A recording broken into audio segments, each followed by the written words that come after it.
আর ইমাম কয়জন খেদাবে? কর্তৃপক্ষ কমিটি এলাকা কয়জন খেদাবে? আজকে আমি হক কথা বলে আমার খেদাই দিবে মসজিদ থেকে দিক, কালকে আর একজন আলেম আসবে খতিব হিসাবে, সে যদি হক কথা বলে তারা খেদাই দেবে দিক, পশু আর একজন আসবে সেও হক কথা বলার খেদাই দেবে দিক।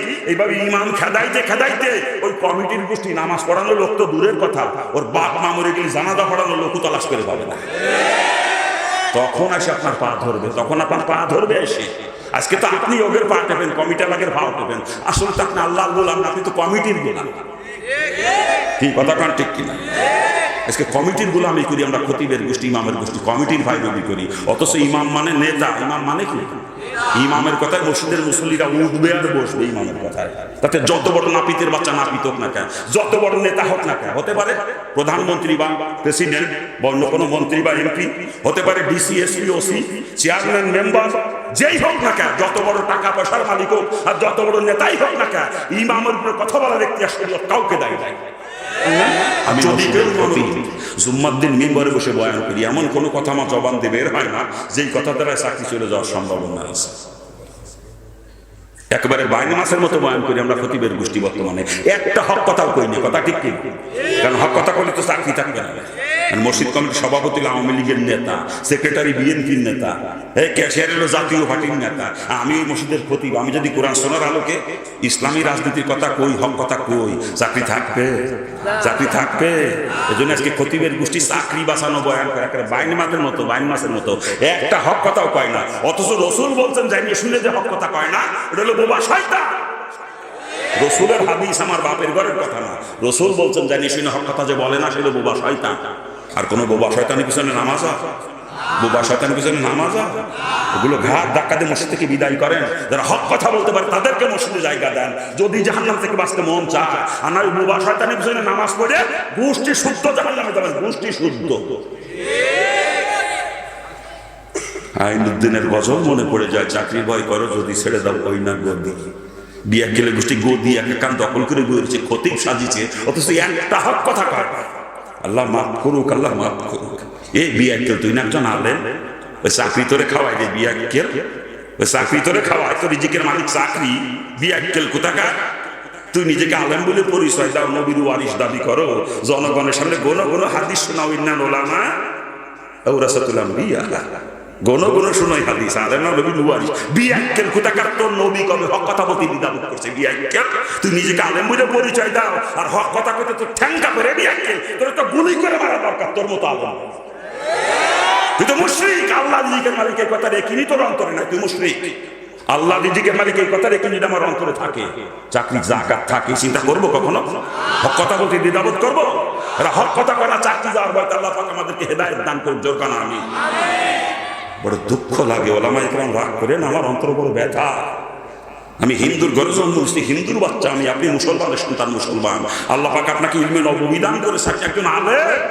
আপনার ইমানি দায়িত্ব কোরআন শোনার আলোকে হক কথা বলা, ইমানি দায়িত্ব আপনার। চাকরি চলে যায় যাবে, চাকরি তো খাওয়ায় না আমাকে, চাকরি খাওয়ায়? হ্যাঁ, কিন্তু আশ্চর্য, হক কথা কই না আমরা, হক কথা কই না। আল্লাহ মাফ করুক, আল্লাহ মাফ করুক। বড় আশ্চর্য লাগে, বাংলাদেশে যত আলেম, বিশ্বের অন্য কোনো দেশে এরকম আলেম নাই। কি আপনারা কি বলেন? আছে নাকি এত আলেম বিশ্বের অন্য কোনো দেশে? যে দেশে শতকরা 92% মুসলমানের বসবাস, লক্ষ লক্ষ ওলামা ইকরামের বসবাস, কথা ঠিক কিনা? আলেমের বাগান বলা হয় বাংলাদেশকে, আলেমের বাগান। এই আলেমের বাগান 92% মুসলমানের দেশ আজকে পরিচালিত হয় কুফরি গণতন্ত্র দিয়ে, যে গণতন্ত্রের মূল কথাই হলো জনগণ সমস্ত ক্ষমতার উৎস। By the people, for the people, of the people. গণতন্ত্রের মূল থিওরি হলো জনগণ সমস্ত ক্ষমতার উৎস, ঠিক কিনা? জোরে বলেন। আরে কোরআন কি কয়? ইন্নাল্লাহা আলা কুল্লি শাইইন কাদির। সমস্ত ক্ষমতার উৎস কে? আল্লাহ।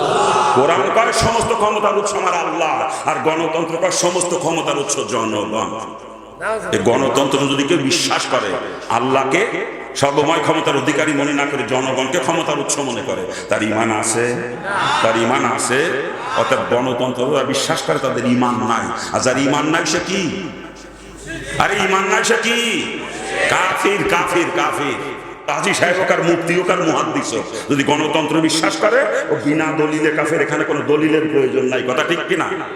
এই কুফরি গণতন্ত্র দিয়ে ৯২% মুসলমানের দেশ, লক্ষ লক্ষ আলেমের বাগান, এই দেশ পরিচালিত হচ্ছে কুফরি গণতন্ত্র দিয়ে। এ দেশের ওলামায়ে কেরাম কি করে কিয়ামতের দিন আল্লাহ পাকের সামনে মুখ দেখাবে, রসুলের সামনে দাঁড়াবে। আমার বেরেনে ধরে না, আমার বেরেনে ধরে না, ওলামায়ে কেরাম পাউদর্শী, পাউদর্শী। আপনি একজন আলেম, আপনার কি করার কথা ছিল আপনি করতেছেন কি? আপনি কি করার কথা ছিল করতেছেন কি?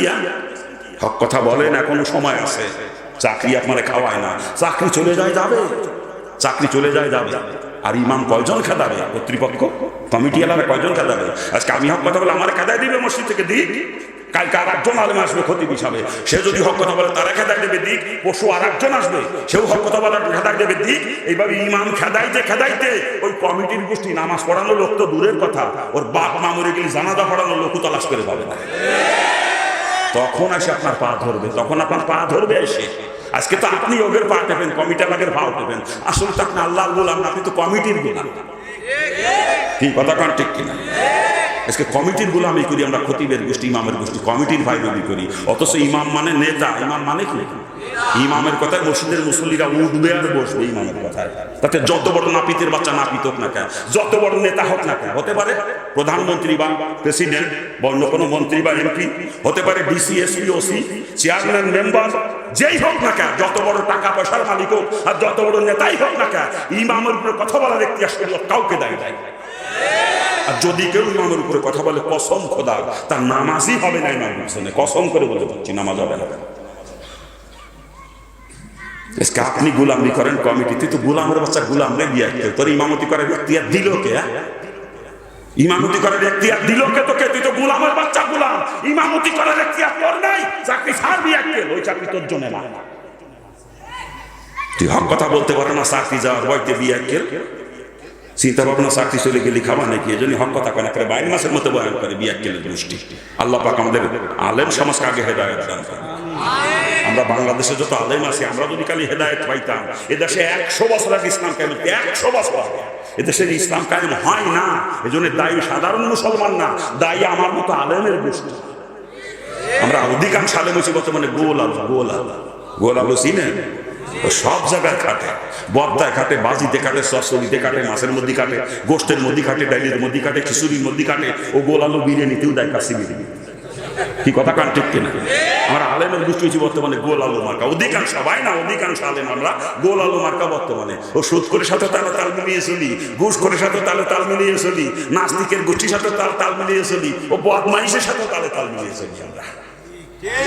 আল্লাহ আপনাদের গোল আলু গোষ্ঠীর আগে হেদায়েত দান করুক।